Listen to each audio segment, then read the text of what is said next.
نحمده ونصلي على رسوله الكريم اما بعد فاعوذ بالله من الشيطان الرجيم بسم الله الرحمن الرحيم يا معشر الجن والإنس ألم يأتكم رسل منكم يقصون عليكم آياتي وينذرونكم لقاء يومكم هذا قالوا شهدنا على أنفسنا وغرتهم الحياة الدنيا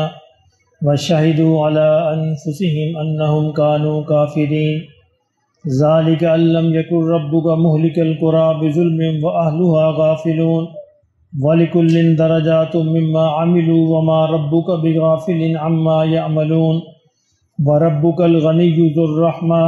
إن يشاء يذهبكم ويستخلف من بعدكم ما يشاء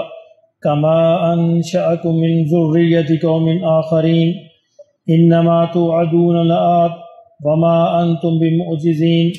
قل يا قوم اعملوا على مكانتكم انی عامل فسوف تعلمون من تكون له عاقبة الدار انه لا يفلح الظالمون وجعلوا لله مما زرع من الحرث والانعام نصيبا فقالوا هذا لله بزعمهم وهذا لشركائنا فما كان لشركائهم فلا يصل إلى الله وما كان لله فهو يصل إلى شركائهم ساء ما يحكمون صدق اللہ العظیم۔ فرمایا کہ یا معشر الجن، جنوں کے گروہ، والانس اور انسانوں کے گروہ، الم یأتکم رسل منکم، کیا تمہارے پاس تم ہی میں سے رسول نہیں آئے تھے، یقصون علیکم آیاتی، جو تمہیں ہماری آیات پڑھ کے سناتے تھے، بیان کرتے تھے، وَيُنذِرُونَكُمْ لِقَاءَ يَوْمِكُمْ هَذَا، اور تمہیں اس دن کے آنے سے یعنی قیامت کے آنے سے ڈراتے تھے، خبردار کرتے تھے۔ قالوا شہدنا علی انفسنا، تو وہ کہیں گے، دونوں کہیں گے، جنات بھی اور انس، کہ یقیناً ہم خود اپنے آپ پر گواہ ہیں۔ وغرتہم الحیات الدنیا، اور دنیا کی زندگی نے انہیں دھوکے میں ڈال رکھا تھا۔ وَشَهِدُوا عَلَىٰ أَنفُسِهِمْ أَنَّهُمْ كَانُوا كَافِرِينَ، اور وہ خود اس بات کے گواہ ہوں گے کہ وہ خود منکر رہے، منکرین میں شامل رہے۔ جن و انس کے بارے میں اللہ نے بتایا کہ اللہ سب سے پہلے تو ان سے پوچھے گا کہ ہم نے آپ کے پاس رسول نہیں بھیجے تھے؟ وہ کہیں گے ضرور بھیجے تھے، اور انہی میں سے بھیجے تھے، یعنی جنات میں سے جنات رسول ہوتے تھے اور انسانوں میں سے انسان رسول ہوتے تھے۔ تو وہ اس بات کا اعتراف کریں گے کہ یقیناً ہمارے پاس ڈرانے والے آئے، لیکن دنیا کی زندگی نے ہمیں دھوکے میں ڈال رکھا تھا، ہماری آنکھوں پر پردہ پڑا رہا اور ہم ان کی بات نہیں سمجھ سکے، نہیں سن سکے، ہم نے ان کی بات کو اہمیت نہیں دی۔ تو اللہ فرمائیں گے کہ آج تم خود اپنے اوپر گواہ ہو، کسی اور کو گواہ کی ضرورت نہیں ہے، اور وہ خود اس بات کو اقرار کریں گے کہ یقیناً ہم کافروں میں سے بن کر دنیا میں رہے۔ ذالک ان لم یکن ربک مہلک القری، فرمایا یہ اس لیے ہوگا کہ تمہارا رب جو ہے بستیوں کو ہلاک نہیں کرتا، بظلم، ان کے ظلم کی وجہ سے، جب تک کہ ان کے اندر پیغمبر نہ بھیجے، یعنی بغیر خبردار کیے ہوئے، بغیر آگاہ کیے ہوئے اللہ کسی بھی بستی کو، کسی بھی قوم کو ہلاک نہیں کرتا جب تک کہ ان کے اندر ڈرانے والا نہ بھیج دے۔ وَأَهْلُهَا غَافِلِينَ، یعنی غفلت کی حالت میں ان کو ہلاک نہیں کرتا، جب تک ان پر بات واضح نہ ہو جائے اور ان کو سمجھ نہ آ جائے، اس کے بعد بھی اگر وہ اپنی ضد پر برقرار رہیں تو پھر اللہ عذاب کا فیصلہ کرتے ہیں۔ وَلِكُلٍّ دَرَجَاتٌ مِّمَّا عَمِلُوا، فرمایا اب ہر ایک کے لیے آخرت میں وہی ہوگا، اس کے درجات ہوں گے اس کے عمل کے مطابق۔ آخرت کی کرنسی جو ہے وہ اعمال ہیں، اعمال کے مطابق وہاں پہ درجات ملیں گے، اسٹیٹس ملے گا۔ وَمَا رَبُّكَ بِغَافِلٍ عَمَّا يَعْمَلُونَ، اور فرمایا تمہارا رب جو ہے اس بات سے غافل نہیں ہے جو تم کر رہے ہو۔ وَرَبُّكَ الْغَنِيُّ ذُو الرَّحْمَةِ،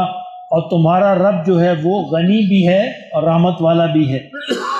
یعنی وہ تم سے بے نیاز ہے۔ اگر ساری کی ساری مخلوق اس کی بندگی نہ کرنا چاہے تو اس کی شان میں کوئی فرق نہیں پڑے گا، وہ غنی ہے، وہ بے نیاز ہے، اس کو کسی بات کی پرواہ نہیں، اور اگر ساری کی ساری مخلوق اس کی اطاعت کرنے لگ جائے پھر بھی اس کی شان میں کوئی اضافہ نہیں کر سکتی، نہ کرے تو کوئی کمی نہیں کر سکتی، کیوں کہ وہ غنی ہے،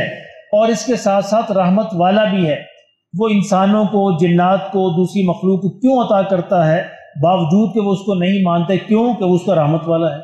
اپنی رحمت کی وجہ سے۔ ان یشاء یذہبکم، فرمایا اگر وہ چاہے، یذہبکم، وہ تمہیں اس دنیا سے لے جائے، ویستخلف من بعدکم ما یشاء، اور تمہارے بعد کسی اور قوم کو وارث بنا دے، کسی اور قوم کو جانشین بنا دے تمہارا، اس کے لیے مشکل نہیں ہے۔ کما انشأکم من ذریۃ قوم آخرین، فرمایا جس طرح تمہیں کسی اور قوم کا وارث بنایا تھا، یعنی آج تم دنیا میں زندہ ہو تو کسی قوم کے بعد ہی آئے ہو نا، تمہیں اللہ نے کسی قوم کا وارث بنایا تھا، تو اللہ کے لیے اب یہ مشکل نہیں ہے کہ اللہ تمہیں لے جائے اور تمہارے بعد کسی اور قوم کو تمہارا جانشین بنا دے۔ انما توعدون لآت، فرمایا جس چیز کا وعدہ تم سے کیا گیا ہے وہ یقیناً آ کر رہے گی۔ وما انتم بمعجزین، اور تم سب جو ہے اس سے اللہ کو عاجز نہیں کر سکتے، اس سے ہٹا نہیں سکتے، وہ چیز جس کا فیصلہ کیا گیا ہے وہ آ کر رہے گی۔ قل یا قوم اعملوا علی مکانتکم، فرمایا آپ ان سے کہہ دیجئے اے میری قوم، اعملوا علی مکانتکم، جو تم کرنا چاہتے ہو کرتے رہو، انی عامل، میں جو کرنا چاہ رہا ہوں میں کر رہا ہوں، یعنی میں اپنی فرائض انجام دے رہا ہوں، اپنی ڈیوٹی ادا کر رہا ہوں، اور تم جو کرنا چاہتے ہو کرتے رہو۔ فسوف تعلمون، ان قریب تم جان لو گے، من تکون لہ عاقبۃ الدار، کہ کس کے لیے آخرت کا اچھا گھر ہے۔ یہ آج تمہیں سمجھ نہیں آتی تو لگے رہو اپنے اعمال کے اندر، اپنے شغل میلے کے اندر، اور مجھے تو اپنی ذمہ داری ادا کرنی ہے۔ ان قریب تم جان لو گے کس کے لیے آخرت کا اچھا گھر ہے۔ انہ لا یفلح الظالمون، بے شک اللہ جو ہے ظالم قوم کو جو ہے فلاح نہیں دیتا، کامیابی نہیں دیتا۔ اس آیت کا اسلوب بالکل سورہ کافرون کی طرح ہے، لکم دینکم ولی دین، تمہارا دین میرا دین۔ اس میں بھی یہ کہا کہ تم لگے رہو اپنے کام کے اندر، اگر تمہیں میری بات سمجھ نہیں آتی تو میں تو اپنی ذمہ داری پوری کر رہا ہوں، اور ان قریب جو ہے تم پر یہ بات واضح ہو جائے گی کہ آخرت کا اچھا گھر کس کے لیے ہے۔ وَجَعَلُوا لِلَّهِ مِمَّا ذَرَأَ مِنَ الْحَرْثِ وَالْأَنْعَامِ نَصِيبًا، فرمایا انہوں نے بنا لیا ہے جو بھی کھیتی ہے، جو بھی مویشی ہے، اس میں سے ایک حصہ اللہ کے لیے اپنے پاس سے، یعنی بزعمہم، اپنے پاس سے، ھذا للہ بزعمہم، وہ کہتے ہیں کہ یہ اللہ کے لیے ہے۔ ان کے یعنی مشرکین کا طریقہ یہ تھا کہ جب بھی کوئی کھیتی پکتی یا جب بھی کوئی فصل آتی یا جب بھی کوئی مویشی ان کے پاس بڑھتے تو اس کے دو حصے کرتے، کہتے یہ اللہ کا حصہ ہے یہ، اور یہ بتوں کا حصہ ہے، اللہ کا حصہ الگ کرتے، بتوں کا حصہ الگ کرتے۔ اللہ نے فرمایا کہ انہوں نے بنا لیا ہے اپنے پاس سے ہی اللہ کا ایک حصہ، اور کہتے ہیں کہ وَھَذَا لِشُرَكَائِنَا، اور یہ ہے ہمارے شریکوں کا حصہ، بتوں کا حصہ۔ فَمَا كَانَ لِشُرَكَائِهِمْ فَلَا يَصِلُ إِلَى اللَّهِ، اور فرمایا اگر جو ان کے شرکاء کا ہے، جو شریکوں کا ہے، بتوں کا ہے، وہ تو اس میں تو کوئی کمی نہیں کرتے، اس میں سے اللہ کو نہیں پہنچ سکتا۔ وَمَا كَانَ لِلَّهِ، اور جو اللہ کا ہے، فَهُوَ يَصِلُ إِلَى شُرَكَائِهِمْ، تو وہ ان کے شریکوں کو پہنچ سکتا ہے۔ یعنی ہوتا یہ تھا کہ دو حصے کر دیے، اب جو تو بتوں کا حصہ رکھا ہوا ہے، اس فصل میں کوئی نقصان ہو گیا، کوئی چوہے کھا گئے، کوئی چوری ہو گیا، کوئی بکری مر گئی، کچھ ہو گیا، تو وہ کہتے تھے جو اللہ کا حصہ ہے اس میں سے ڈال کے پورا کر دو، اللہ کا حصہ ہے جو اس میں سے ڈال کے اس کو پورا کر دو، اللہ تو غنی ہے، اللہ کو کیا ضرورت ہے۔ اس وقت یہ بہانہ کرتے تاکہ بتوں کو پورا ملے، بتوں کو پورا ملے۔ اور اگر یہ ہوتا کہ اللہ کے حصے میں کوئی نقصان ہو جاتا، کوئی بکری ہے، کوئی جانور ہے، کوئی مر گیا، کوئی چور ہے، کوئی لے گیا اور کمی ہو گئی، تو پھر کہتے اس میں نہیں ڈالنا، اللہ کو کیا ضرورت ہے اس میں، بتوں کا حصہ پورا رہے،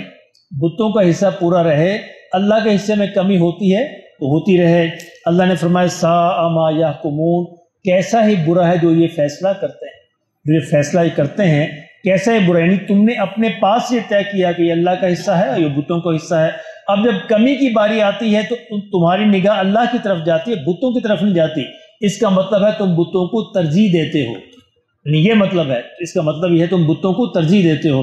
اچھا ہمارے لیے اس میں کیا سبق ہے؟ ہمارے لیے سبق ہے اگر ہم بھی اندازہ کریں، لگائیں، اپنی زندگی کا حساب لگائیں، تو ہم نے کچھ وقت نماز کے لیے، کچھ ذکر کے لیے، کچھ قرآن کے لیے، کچھ اپنے ذکر اذکار دعاؤں کے لیے اس طرح مقرر کیا ہوتا ہے، اور کچھ کمانے کے لیے، کچھ بچوں کے لیے، کچھ کھانے پینے کے لیے، اور کچھ دیگر مشغولیات کے لیے۔ اگر کہیں کوئی مسئلہ پڑ جائے، کوئی زیادہ وقت جو ہے ضرورت پڑ جائے تو ہم کیا کرتے ہیں؟ ذرا سوچیے، ہم نماز کو مختصر کر دیتے ہیں، ذکر اذکار کو کم کر دیتے ہیں، کیونکہ ایسا نہیں ہوتا لیکن ہمارا جو بتوں کا حصہ ہے وہ پورا رہے ہمارا جو بتوں کا حصہ ہے وہ پورا رہے. یعنی ہم بھی ایسے ہی تقریباً اسی طریقے پر عمل کرتے ہیں. یعنی اللہ کے حصے میں سے کم کر دیتے ہیں، دوسرے حصے میں کم نہیں کرتے. یعنی بچوں کے حصے میں کم نہیں کرتے، بیوی کے حصے میں کم نہیں کرتے، کھانے پینے کے حصے میں کم نہیں کرتے، ذکر اذکار کم کر دیں گے، نماز مختصر کر دیں گے، قرآن مجید پڑھنا ہے وہ چھوڑ دیں گے، اس میں سے ٹائم بچا کے دنیا کو دیں گے. ایسا نہیں ہوگا کہ شادی بیاہ ہو تو نماز ہی نہیں پڑھے گا. چلو جی لو جی وہ جی خوشیدہ ویلا اللہ میں یاد کرنے کیسے ہوتی، کیونکہ ایسا ہوتا ہے نا خوشی کے وقت اللہ کو یاد کرنے، اللہ معاف فرمائے کہ اللہ کو یاد کرنے کی یہ ہمارا حال. یعنی یہ آیت ہو بہو ہم پر فٹ بیٹھتے ہیں کہ انہوں نے دو حصے کر رکھے ہیں، ایک بتوں کا حصہ اور ایک اللہ کا حصہ. اور اگر ضرورت پڑے کمی کرنے کی تو اللہ کے حصے میں کمی کریں گے، بتوں میں نہیں کریں گے، یعنی اس کو وہ ترجیح دیں گے. تو ہماری بھی ترجیحات کا یہی عالم ہے کہ عام طور پر ہم دنیا کو ترجیح دیتے ہیں. یعنی یہ نتیجہ یہ بتاتا ہے، رویہ یہ بتاتا ہے کہ ہماری ترجیح کس طرف ہے. اور انسان ہمیشہ قیامت میں وہیں کھڑا ہوگا جو اس کی ترجیحات ہوں. انسان اپنی ترجیحات سے پہچانا جاتا ہے کہ یہ بندہ کس کا ہے، اللہ کا بندہ ہے یا اپنی خواہشات کا بندہ ہے. تو قیامت کے دن انسان وہیں کھڑا ہوگا جو اس کی ترجیحات ہوں گی. اللہ پاک ہمیں سب نصیب کرے.